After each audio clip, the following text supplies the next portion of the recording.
This is Dan Dix here reporting for Press for Truth, and the photos that you're looking at right now, ladies and gentlemen, show the absolutely shocking devastation, the destruction that happened in British Columbia following a massive rainstorm that has completely washed out entire towns. Homes have been destroyed. Highways are being completely wiped out. Bridges are being absolutely destroyed here. Entire towns completely submerged underwater. This is key routes for both trucks and trains being completely wiped out here in British Columbia due to this natural disaster. So today we're going to take a look at this, guys. BC storm supply chain disruptions could have lasting impacts, experts say. Highway and railway closures caused by severe storms in British Columbia will have a significant and lasting impact on the province's economy, the president of the BC Chamber of Commerce has said. Fiona Falmulac said industries across the supply chain will be affected and is calling on all levels of government to act with urgency to allocate the resources needed to replace the lost infrastructure. And we also see that it's not just affecting British Columbia right now, but the BC floods could also impact supply chains at Alberta grocery stores. Flooding in British Columbia has caused roads and railways to be washed out, causing ground access to Vancouver to come to a screeching halt. Canada's busiest port is already fragile due to the pandemic, and the weather BC is experiencing is only intensifying ongoing supply chain issues. Images of long lineups and shelves stripped bare are coming out of parts of southern BC as consumers scramble, and now some Calgary grocers are bracing for the impact. And what has that impact been, ladies and gentlemen? Well, as we're seeing, grocery store shelves in BC are now being picked clean as flooding cuts off major transport routes. Canada's retail industry is now scrambling to move goods from Alberta to parts of British Columbia, where many consumers are stocking up on groceries and other household items after flooding cut off major trade corridors in and out of Vancouver. But apparently some are saying it's panic buying, not highway washouts, that is causing the empty shelves and the shortages in British Columbia. Just as with COVID-19, store shelves are being stripped bare for hoarding. So now they're trying to tell everybody, don't hoard. In fact, don't even panic. There's no need to panic about, for example, gasoline supplies. They have a convoy of 15 tanker trucks heading for Greater Victoria. Well, folks, what happens when the crisis is not a natural disaster, but it's coming at the hands of the government themselves, who tell you can't get gasoline? Like what we're seeing recently in Slovenia, no gasoline without papers. It's already happening in some parts of the world. And in fact, as I've been saying on this channel for quite some time now, it will get to the point of you not being able to even enter the grocery stores without having to show your vaccine papers. So we're going to talk about that and all of this, guys, in this important video. But before we do, I'd ask you to check us out here at pressfortruth.ca/donate. If you support my efforts to continue to bring you this information here, you can do a one-time donation with PayPal. We also accept Bitcoin by clicking on that banner there. You can become a patron of mine by clicking on that Patreon banner. I also accept other cryptocurrencies. You can sign up for a monthly recurring contribution, which doesn't pay out to a third party like Patreon here. Also, if you'd like to just donate directly to me, a good way to do that is with an e-transfer to Dan at pressfortruth.ca. And we also accept cash or checks or simply just words of encouragement that can all be sent to my P.O. box. Once again, links for all that are located in the description below, guys. All right, so as we said, we're seeing panic buying right now happening in British Columbia, not highway washouts, which is causing the empty shelves. According to the Vancouver Sun here, it says even before BC communities had a chance to feel the supply crunch from an unprecedented wave of severed transportation arteries, critical shortages have set in due large to a wave of panic buying across the province. Barren shelves were visible at grocery stores across the BC interior as Wednesday night In Kelowna, Vernon, Hope, Salmon Arm, Kamloops, and throughout the Okanagan, virtually every major grocery store had seen its dairy, bakery, and produce sections stripped bare by a sudden wave of shoppers buying in bulk. And today we're going to talk about the solutions to all these problems and the reasons why you shouldn't be panic buying, but why you in fact should be hoarding, as they like to call it. Here we see pictures from the a Kelowna superstore last night. Absolutely bare shelves. On Wednesday, BC MP Dan Albus warned that evacuees from flood-damaged areas such as Merritt risks arriving into communities where they're unable to buy essentials. In both Kamloops and Kelowna, we have many evacuated residents who had to leave with literally nothing. Finding near empty grocery stores adds serious challenge for evacuated families, and that certainly is a real big issue. And this begs the question, are you currently prepared for the calamities that are coming? Look, we're already seeing a clinch on the supply chain, and then over the course of 24 hours, BC gets absolutely dumped on by rain, and now this unforeseen issue has caused actual panic of people running out into the streets and into the grocery stores to stock up. And what we're going to be talking about a little later in this video is exactly why you should have been doing that all along, not so much because of the natural disasters, but because of the pre-planned disasters that the government has coming down the pike. For example, guys, I don't know if you're aware that now, as we see here, no papers, no gas. Sad as it may be, you read the above headlines correctly. To pump gas, drivers must now show proof that they have recovered from COVID-19, have been vaccinated, or have tested negative. TVN1 reports that the new rules were implemented due to rising case numbers.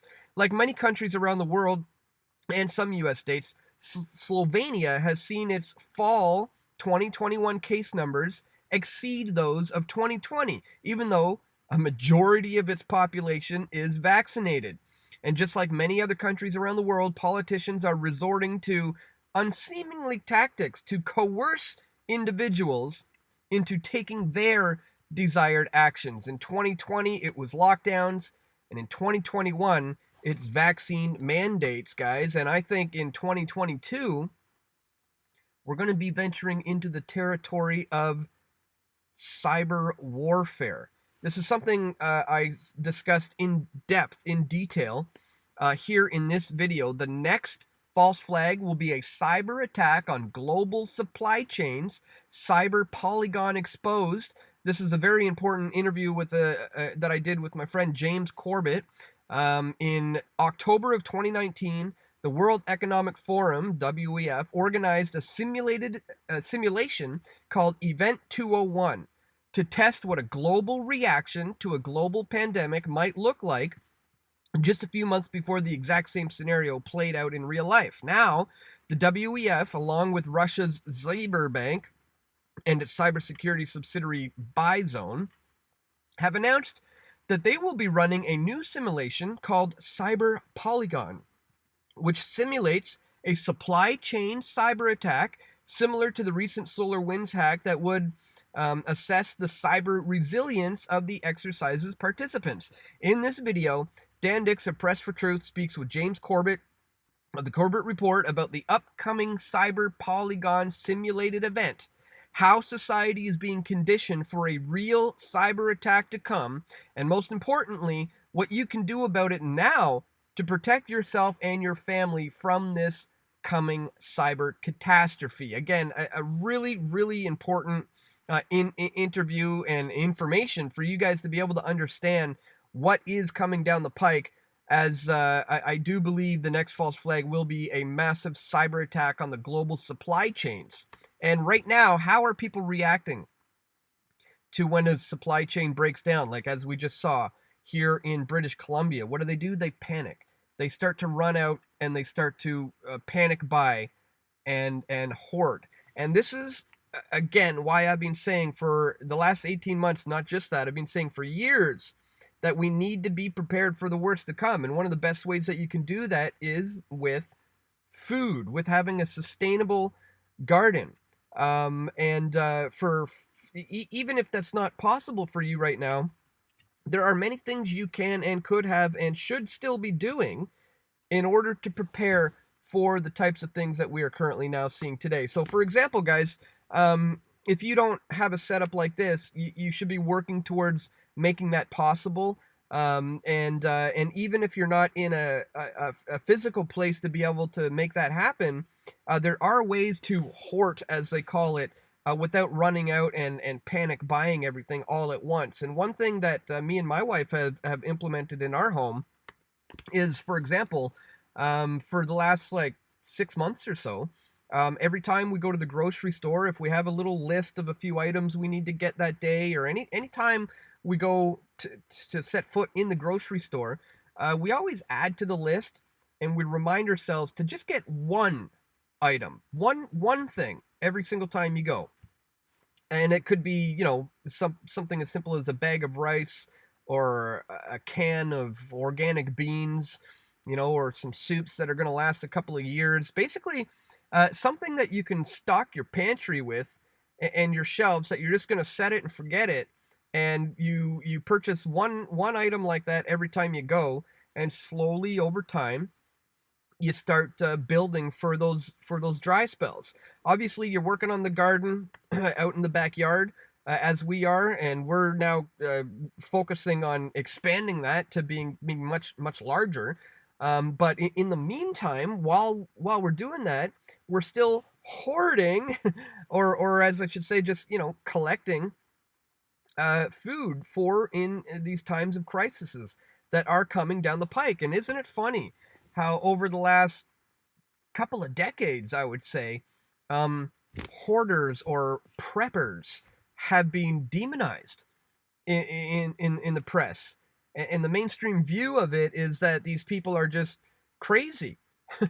Well, who's laughing now at all these preppers? I remember people preparing for Y2K.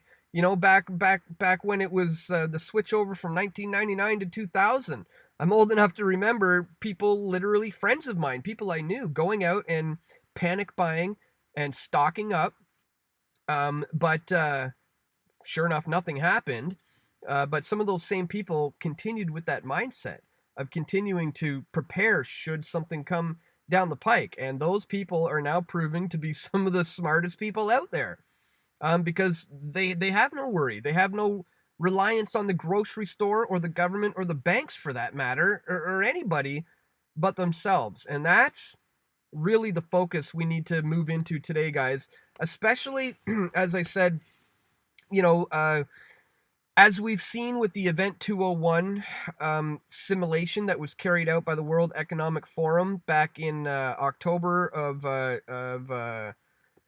2020, or 2019, sorry. And then we saw shortly after the exact same thing they talked about hit. Well, now they're trying to run this cyber polygon exercise, which, as we said, simulates supply chain cyber attacks, similar to the SolarWinds hack that would assess the cyber resilience and the exercise's participants. So this is something that I know is coming down the pike. And when we see how people have been reacting here in British Columbia, panic buying and hoarding up at the grocery stores, and we know that in places like Slovenia, they are now asking for your COVID 1984 papers in order to be able to just simply get gas. Well, I do know that this is coming to a time when the false flag cyber attack will shut down global supply chains, and this will cause massive food shortages. And it's only the people who have their self-sustainable garden already set up and who have been preparing with those storable foods, enough to last you a long time. Those are the ones who are going to prosper and survive in this COVID 1984 apocalyptic nightmare that seems to be being set up. And right now, we need to look at British Columbia, guys, as the example, as the test, as the lesson that these things can come about at the snap of a finger. All this that you're seeing happened within the period of 24 hours, guys. And if you think that's bad, just wait till the likes of Klaus Schwab carries out their not just simulation, but when it turns to real world and we see a global cyber attack on global supply chains, breaking down the global food supply, you're going to see a panic like never before, guys. And again, this is why you have to take the time now to be prepared. Preparation comes in being able to grow your own food, and also not being financially dependent on the banks, not dependent on the governments whatsoever, not dependent on the banks, and not dependent on the grocery stores is what you need to work on moving forward, guys. And this is also largely a spiritual battle as well. I think spiritual feeding is important too. You know, we have to maintain our physical health and we have to maintain our spiritual health moving forward.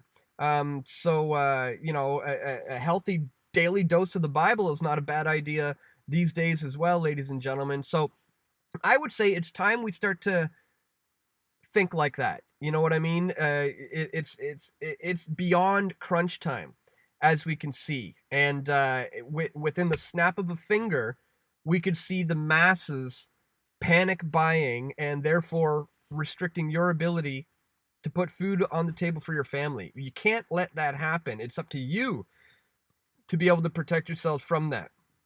Best way to do that is get yourself out of debt. I know that's a lot easier said than done. We live in a debt-based fiat system today. We're essentially born into it. It's kind of how everything operates. But when you're in debt, you have those credit cards and those line of credit and mortgages. The government has their bony fingers around your neck and they can squeeze at any time they want. So getting out of debt is absolutely crucial, even if it means lowering your standards of living so that you can own something outright. You're much better off living in a shack that you own completely than being in some mansion where you have a mortgage tied to the banks and are reliant on them for survival. So that's it, guys. That's what this all boils down to. Being prepared with your own self-sustainable garden, first and foremost. Being spiritually fed as well, and having a sound financial responsibility. You know, like get your money out of the financial institutions. That's another one. Get out of the banks. Get into gold and silver and Bitcoin and other cryptocurrencies that are going to be a hedge against inflation, that will turn out to be a successful hedge against the dollar crash and supply chain breakdowns. So it's financial, it's spiritual, it's physical, and it's crucial. Now is the time, guys. Like I said, it's beyond crunch time. If you appreciate my efforts to continue to bring you this information, don't forget to check us out here at pressfortruth.ca/donate. Once again, I just want to thank everybody who has ever contributed to my efforts to bring you this information. It's greatly appreciated if you have. If you have not yet done that, please check us out at pressfortruth.ca/donate. Links are located in the description below.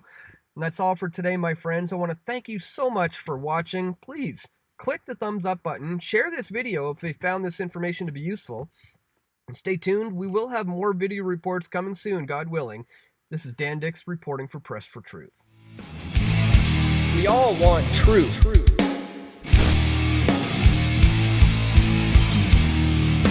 The truth will set you free.